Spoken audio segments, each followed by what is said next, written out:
Their legs are fine. Now it's just the fucking body and the head.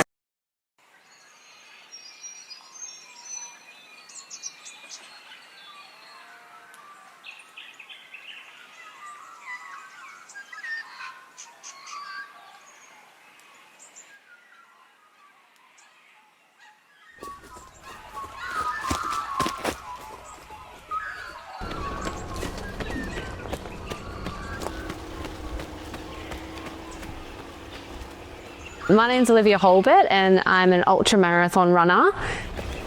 I've always had a passion and a love for running ever since I could remember. I competed in cross country in high school. I wasn't the best at it, but I did enjoy it. I knew I had a passion for it. And it wasn't until I went to university and couldn't afford a gym membership. So I was doing a lot of running while I was at university, and that's when my sister asked me if I would do the Australian Alpine Ascent. We had every plan to run together, and yeah, probably about 200 metres in, I said, do you mind if I leave? I think I'm gonna try and race this. I got caught up in the atmosphere of the run, and from that moment, I just had so much energy and so much excitement that I think that's kind of where my love for ultra running and trail running began.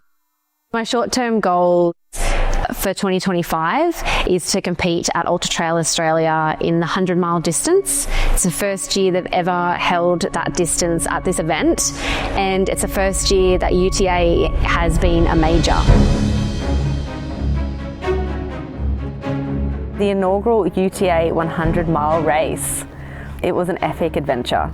It was my third 100-mile race and by far my toughest one yet. There was a lot of things that I experienced for the first time in this race, from intense stomach upset to cramping to pulling a muscle in my back from coughing. I think I pulled a muscle in my back. There was a lot I had to troubleshoot throughout the process, which at some points in the race I didn't know if I was going to finish.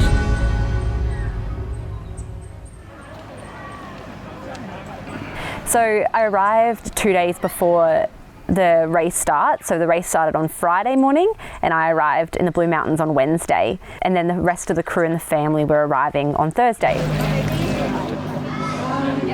Thursday morning and throughout the day was a very relaxing day, just checking in, grabbing the bib, meeting up with the Shocks reps. I was lucky enough to be a part of the Shocks elite team this year at UTA, which was an absolute honour.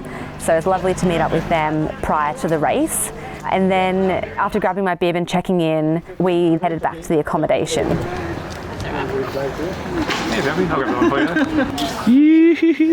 I think that's when it starts to kick in. In most races, like once you've collected that bib and you've taken your race pack home, then you're kind of getting things out so you're ready to go in the morning, starting to wind down, starting to get ready for bed because they're always early starts. Yeah, correct. But if you get rid of them after you've started with them, you can't put them back up. To fill them up, one up with Coke, one up with ginger beer, that way. I try and relax as much as I can the afternoon prior. However, I always take this opportunity as well to sit down with my crew and kind of have a final discussion on what could potentially happen throughout the race. If I didn't get a flask off you guys, or even if I did, I'm definitely going to need a flask refill at Perry's because, yeah, and I need to make sure I've drunk something before I leave that aid station because it's a long time before I see you guys again and it's a steep 600 metre descent and 400 metre ascent after that. Like, you guys... I think an important thing that I like to remind my crew as well, which is something my coach has told me and something that really resonates with me, is that it's just 24 hours of troubleshooting. Things are going to go wrong. It's how well you can handle that and how well you can troubleshoot in the moment, in the heat of it. At the end of the day, I just kind of remind them, although the goal is to finish the race, I am attacking this race in a competitive way because I am chasing a top 10 position, and with that comes risk. You have to take a risk, and that risk, it might pay off and there might be a good outcome, but it might not. I might end up pulling out from the race. Whatever the outcome is, it is what it is, and we'll just go for as long as we can. You can do, it's happening. There's no point being worried. No, just a danger. That's right, sorry. What is it? heading into the race, I knew it was going to be over 24 hours. I expected it to be probably around the 26, 27 hour mark based on my training. I knew that's what I was capable of. I guess you never really know, but that's just kind of based off my previous results. That's how I expected the day to pan out. Yeah. What's that? You feel beat up on the bus, yes. They don't take long. Even to go into my thing before it's fully settled. Yeah. When you're on. This is important information.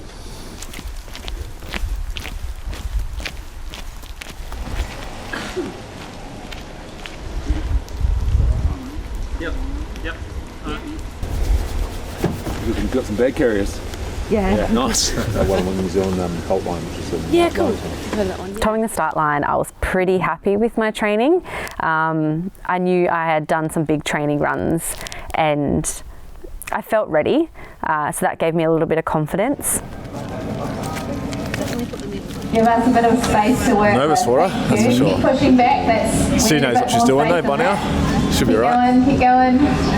Scoot, Needs to run her own race and hope the rest of them drop off. Keep going. If you haven't, you can just go back around, drop it off. When the race started, everyone took off, as they always do. It was a fast start. 2, 1, let's go! And I controlled myself. I found a friend who I'd raced previous races with. Then it wasn't soon, very soon, I bumped into mum and dad. It was only about 5 or 6 Ks, I think, into the race at that point. They handed me a new flask and that was it. There was no talking, no contact. They just knew they had to hand over a flask and then I'd give them one of my empty ones and I'd be on my way. So I was still happy at that point. There was about 7 Ks of road before seeing Julian and I dread road. Like in these races, I'm not paying to go out and run on the road. Like I endured, I guess, the 7 Ks of bitumen and then met up with Julian and he told me then that I was 20 minutes behind the lead female. Ooh. Hello! How you feeling, mate? Good! Yeah? So good. Yeah. So beautiful. A couple of views, even with all the mist. I love you. Every time I look up though, I trip over. So I'm like, no, I must Well, don't be doing down. that. One foot in front of the other, mate. One foot in front of the other. No.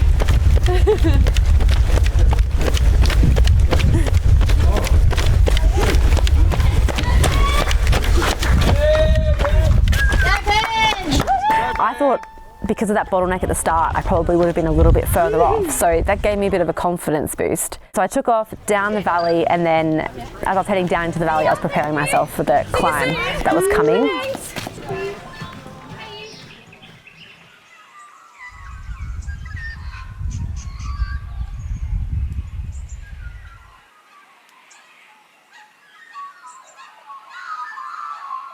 So then at the first major checkpoint at the Hydro Majestic, which was about 47 Ks in, I got to see Mum, Dad and Ned, which was great. I look forward to the checkpoints and coming in and seeing family. Yeah, she's just come through Hydro. Yeah, sick. 5 minutes ago, so probably 25 minutes from here. Sick. So, too far. The first female's just gone through.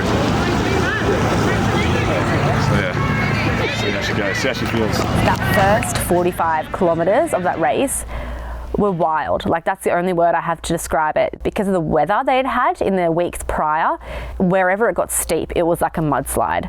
And they had put ropes in a lot of sections because you couldn't get any traction.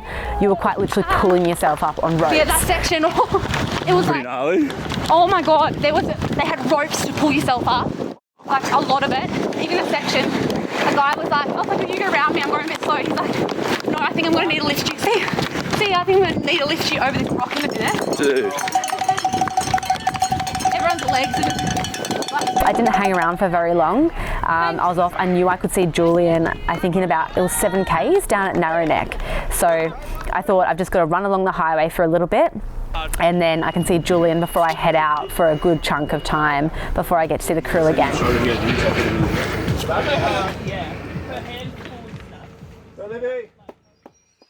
Then I hit 6 Foot Track aid station. That was the next major aid station where I could see crew and it was dark by that point. I kind of get there and I don't know, all I wanted to do at that point was sit down and you kind of, because you've been by yourself or out in silence for so long, you you kind of come into these aid stations and they're so busy that you're just looking around and you're a little bit stunned by the situation. So it can take a little bit of time before you can vocalise what you actually need and actually want. So that's why it's critical for my crew to start asking those questions as soon as I get there, because it's unlikely that I'm going to remember, even though I've thought about it for the past hour, what I'm going to need without them triggering and asking those questions.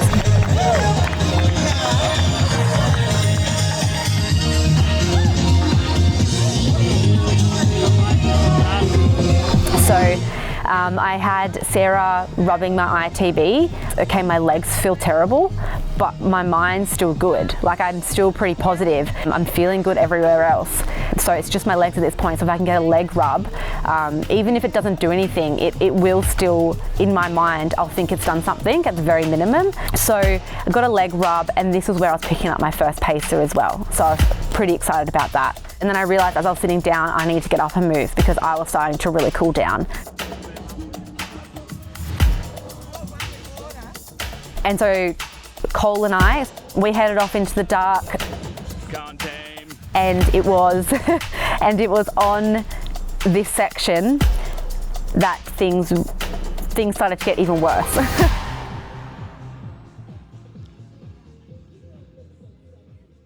You know, I left that aid station thinking, you know, it's just my legs, I'll be fine, I can handle ITB pain, we'll see how long I can handle it for, even if it gets worse. My mind's still pretty strong. So we were probably 2 kilometres into this section, which was another out and back, that my stomach started to turn. And then not long after that, as it started to get cold, I also started to develop a cough. And from coughing in this out and back section, at one point I stopped because my stomach was in so much pain, did a really big cough and felt something in my back pull in that moment, and stood there for a second, looked at my pacer and said, I've just pulled something in my back. Straight away I was like, I'm struggling to get air in, I've pulled something in my back, I don't know what's gone wrong. So at this point my ITB and my back were in quite a decent amount of pain. So coming back into, because that section was an out and back, coming back into 6 Foot Track aid station, the crew had left because they had to go back up out of the valley to the aquatic centre and meet me there in about 12 kilometres. So it was at this point that I started, because of my back and my legs, it really started to play on my mind, and I started to have the thought of, you know, get to 117 Ks, get to the aquatic centre and you can pull out.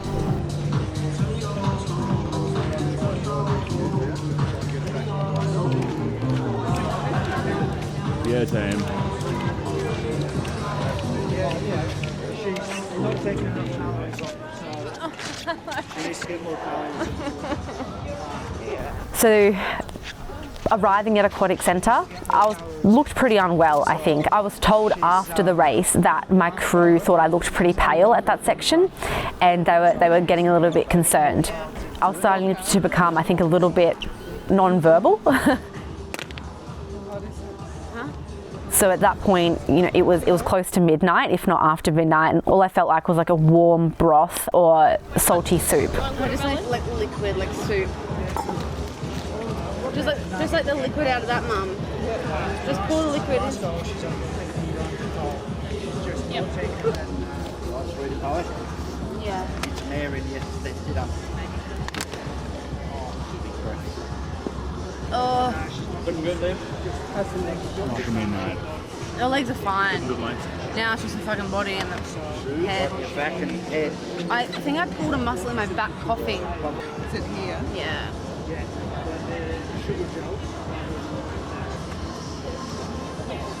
But you got some physio cream there as well? Yes. Yeah. Purple. Purple? Thank you. Where's that muscle, Liv? Where's the muscle live? Oh. Up a bit. I'll let you do that. There? Just Somewhere there. like big handful of physio cream into it. Anyway, we troubleshooted my back. I had some physio cream rubbed on my back. That was a nice reset that I definitely needed. And then it was Sarah's time to pace me. It's nut butter I needed on there.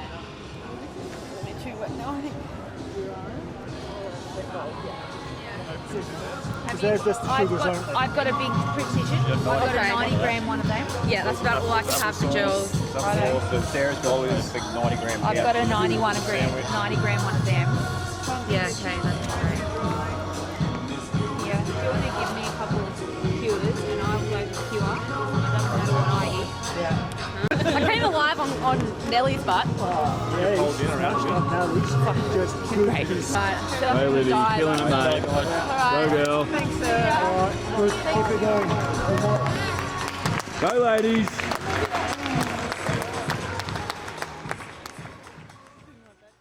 Now at the aquatic centre, I was told that I was in 10th place.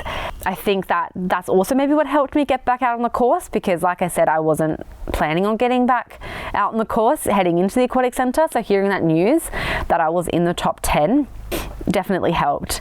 So probably we wouldn't have been 500 metres from leaving the aquatic centre before, again, like my mood started to change. I started to get a bit down and started to think again, okay, get to the Queen Victoria Hospital and you can pull out. And it was like as soon as I'd start to have those thoughts, something would happen. And this time we approached another girl in the race who was in front of me.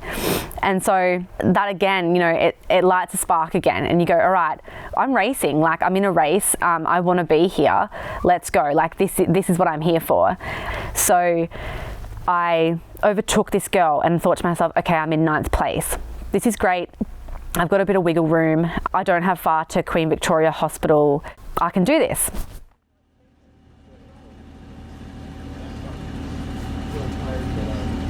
It's about to go down in the valley of Doom. Girls in the race. Not the one really. That's not actually registered as a girl. So Livy's actually 11th. Oh, what? Yeah. I don't have to go again. She's coming 5th in the girls, but she's just in like a generalisation. She's in the combined list, but not in the ladies list. That makes sense. Yeah. But it says female on the whole thing, but it's not coming up as one of the female runners. So Livy's actually in 11th, so she's just jumped to 10th. So she's been 11th. All the time she's been in 10th, she's been in 11th. Does that work? She's cold, yeah. Do we have that other... It was about 1 kilometre out from Queen Victoria Hospital that we received a phone call from the crew. They called and said that the girl in front of me had just arrived and that I needed to hurry up and get there because she was getting her feet taped and I had a chance to overtake her.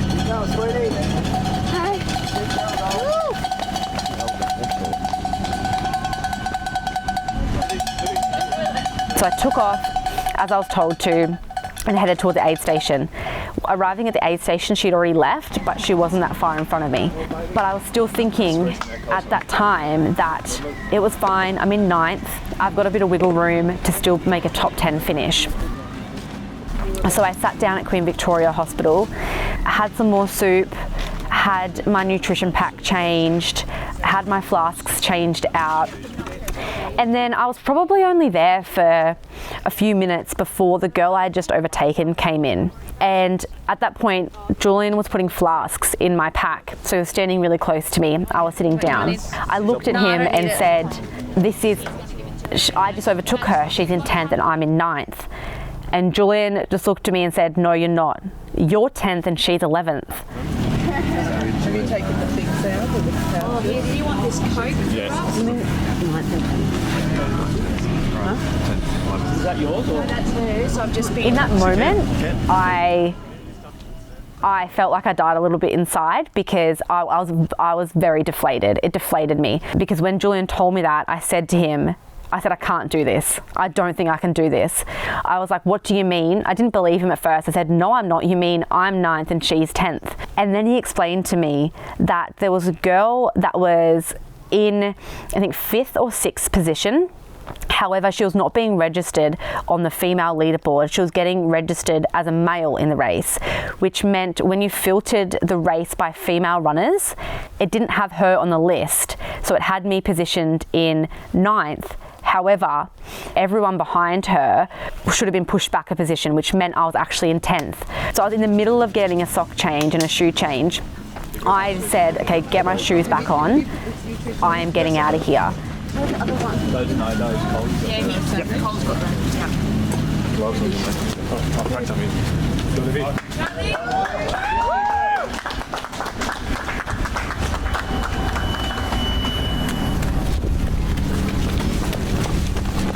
Go Legends.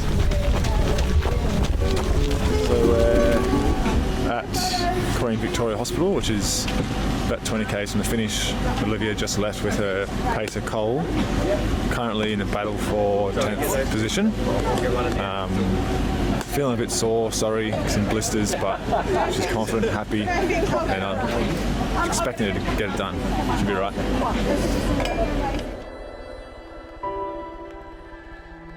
It took me realising that I was potentially losing that top 10 finish to get that fight back. I wish I had that fight a little bit earlier on, but at the end of the day, it came at the right time, and it came at a time that I obviously needed it. So I moved so well through that last 20 k's, and getting to the bottom of further steps, it was pretty emotional because you see the sign and it says, 951 steps to go, and you get probably 500 steps up and you can hear the finish line. You can hear everyone. And I just remember looking at Cole going, I did it. Like, I've done this. And, there was tears in my eyes. It's such an emotional moment because you're reflecting on all you've endured for the last 26 hours. The sun was rising for the second time. So I had seen 2 sunrises and a sunset at that point. There was beautiful cloud cover, like a fog in the valley, and the most incredible sunrise I think I've ever seen. And then you get to the top of further steps and it's so loud, like the finish line is so loud, and the 100k runners are about to start. And that was another goal I had. I said to myself, I want to make it back before the 100k runners start. Like, that was another goal. I thought that would be pretty cool, coming across the finish line and having them lining up.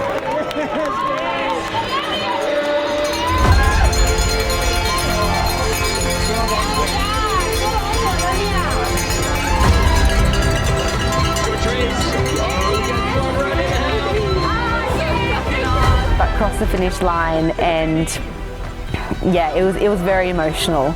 Seeing family there, like Dad was in tears. I think everyone was just about in tears, and going through so many low moments throughout that race, which I hadn't experienced before.